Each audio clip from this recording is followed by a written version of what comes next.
ನಡಿ ಈಗ ಶುರು ಮಾಡೋಣ.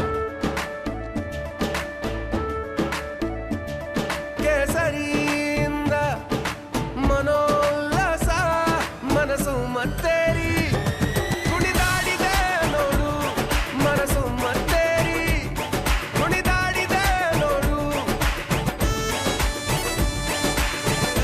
ಕ್ಷಣ ಕ್ಷಣವೂ ಆಚರಿಸಿ ಕೇಸರಿ ಹಬ್ಬ. ವಿಮಲ್ ಬಾಯಲ್ಲಿ ಹೇಳಿ ಕೇಸರಿ. ನೀರು ತುಂಬಿಸಿ, ಕೆರೆಗೆ ನೀರು ತುಂಬಿಸಿ ಅಂತ ರೈತರು ಎಷ್ಟೇ ಬೇಡ್ಕೊಂಡ್ರು ಕೂಡ ಅಧಿಕಾರಿಗಳು ತಲೆ ಕೆಡಿಸ್ಕೊಂಡಿರಲಿಲ್ಲ. ಈಗ ಅದೇ ರೈತರು ಒಂದು ನಡೆಗೆ ಮುಂದಾಗಿದ್ದಾರೆ, ಪ್ರತಿಭಟನೆ ಮಾಡೋದಕ್ಕೆ ಮುಂದಾಗಿದ್ದಾರೆ. ವಿಜಯಪುರದಲ್ಲಿ ಕೆರೆಗೆ ನೀರು ತುಂಬಿಸದಂಥ ಹಿನ್ನೆಲೆಯಲ್ಲಿ ಜಿಲ್ಲಾಧಿಕಾರಿ ಕಚೇರಿಗೆ ಮುತ್ತಿಗೆ ಹಾಕಲಿರುವಂಥ ರೈತರು ಬೃಹತ್ ಪ್ರತಿಭಟನೆ ಮೂಲಕ ಡಿಸಿ ಕಚೇರಿಗೆ ಮುತ್ತಿಗೆಯನ್ನು ಹಾಕೋದಕ್ಕೆ ಮುಂದಾಗಿದ್ದಾರೆ. ರೈತ ಮುಖಂಡ ಸಂಗಮೇಶ್ ನೇತೃತ್ವದಲ್ಲಿ ಮುತ್ತಿಗೆ ಹಾಕೋದಕ್ಕೆ ಪ್ಲಾನಿಂಗ್ ಆಗಿದೆ. ಆಹೇರಿ ಜಂಬಗಿ ಕೆರೆಗೆ ನೀರು ತುಂಬಿಸುವಂತೆ ಮನವಿಯನ್ನ ನೋಡಿ ದೃಶ್ಯಾವಳಿಯಲ್ಲಿ ಗಮನಿಸ್ತಾ ಇದ್ದೀವಿ. ರೈತರೆಲ್ಲರೂ ಕೂಡ ರೊಚ್ಚಿಗೆದ್ದು ಈಗ ಪ್ರತಿಭಟನೆ ಮಾಡೋದಕ್ಕೆ ಮುಂದಾಗಿದ್ದಾರೆ. ಅಷ್ಟೇ ಅಲ್ಲ, ಜಿಲ್ಲಾಧಿಕಾರಿ ಕಚೇರಿಗೆ ಹೋಗಿ ಮುತ್ತಿಗೆಯನ್ನು ಹಾಕೋದಕ್ಕೆ ಪ್ಲಾನ್ ಮಾಡ್ಕೊಂಡಿದ್ದಾರೆ.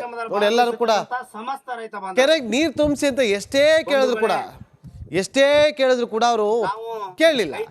ಕೊನೆಗೆ ಅದೇನೋ ಹೇಳ್ತಾರಲ್ಲ, ಬುದ್ಧಿವಂತರಿಗೆ ಮಾತಿನ ಪೆಟ್ಟು, ದಡ್ಡರಿಗೆ ದೊಣ್ಣೆ ಪೆಟ್ಟು ಅಂತಾರಲ್ಲ, ಹಾಗೆ ಎಷ್ಟೇ ರಿಕ್ವೆಸ್ಟ್ ಮಾಡ್ಕೊಂಡ್ರು ಕೆರೆಗೆ ನೀರು ತುಂಬಿಸ್ತಾರಪ್ಪ ಅಂತೇಳಿ ತುಂಬಿಸ್ತಿಲ್ಲ. ನೋಡಿ, ಈಗ ಮುತ್ತಿಗೆ ಹಾಕೋದಕ್ಕೆ ಹೋಗ್ತಾರಲ್ಲ, ಅಟ್ಲೀಸ್ಟ್ ಅವಾಗ ಏನಾದ್ರು ಒಂದು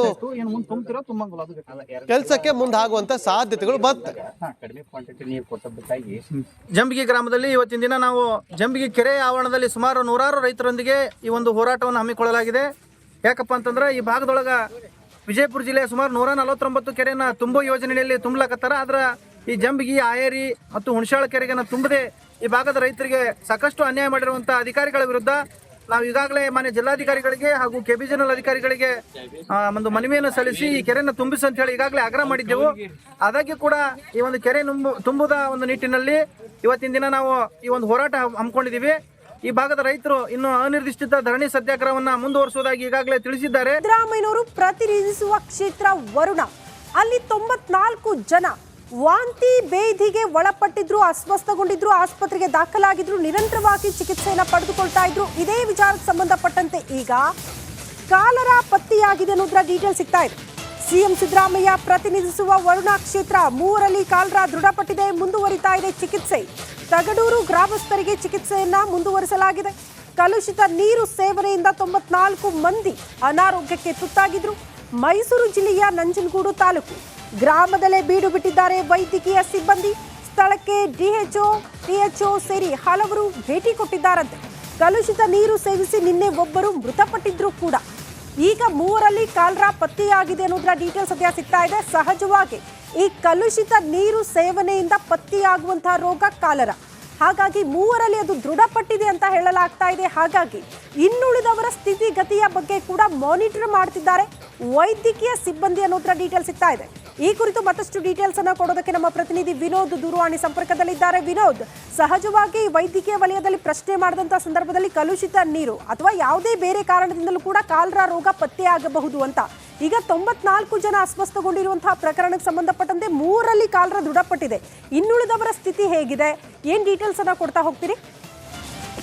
ಈಗಾಗಲೇ ಏನು ಕಳೆದ 4 ದಿನಗಳಿಂದಲೂ ಕೂಡ ಮೈಸೂರು ಜಿಲ್ಲೆ ತಗಡೂರು ಗ್ರಾಮದಲ್ಲಿ ಕಲುಷಿತ ಸೇವನೆ ಮಾಡಿ 3ರಲ್ಲಿ ಕಾಲರಾ ರೋಗ ಪತ್ತೆಯಾಗಿರುವಂತದ್ದು. ಈಗಾಗಲೇ ಗ್ರಾಮದ 114 ಜನರನ್ನ ಈಗಾಗಲೇ ಪರೀಕ್ಷೆಗೆ ಒಳಪಟ್ಟಾಗಿದ್ದಾರೆ. ಅದರಲ್ಲಿ 3 ಜನರಿಗೆ ಕಾಲರಾ ರೋಗ ದೃಢಪಟ್ಟಿರುವಂತದ್ದು. ಈಗಾಗಲೇ ವೈದ್ಯಕೀಯ ಸಿಬ್ಬಂದಿ ಇರುವಂತಹ ಪ್ರತಿಯೊಬ್ಬರು ಕೂಡ ಗ್ರಾಮದಲ್ಲೇ ಬೀಡು ಬಿಟ್ಟಿದ್ದಾರೆ. ಯಾಕಂದ್ರೆ ವರುಣಾ ಕ್ಷೇತ್ರ ಅದು ಸಿಎಂ ಪ್ರತಿನಿಧಿಸುವಂತಹ ಕ್ಷೇತ್ರ ಆಗಿರೋ ಪ್ರತಿಯೊಬ್ಬರನ್ನು ಕೂಡ ಕೂಲಂಕುಷವಾಗಿ ಈಗಾಗಲೇ ಚೆಕಪ್ ಅನ್ನ ಮಾಡ್ತಾ ಇದ್ದಾರೆ. ಎಲ್ಲರನ್ನೂ ಕೂಡ ವೈದ್ಯಕೀಯ ಚಿಕಿತ್ಸೆ ಒಳಪಡ್ತಿದ್ದಾರೆ.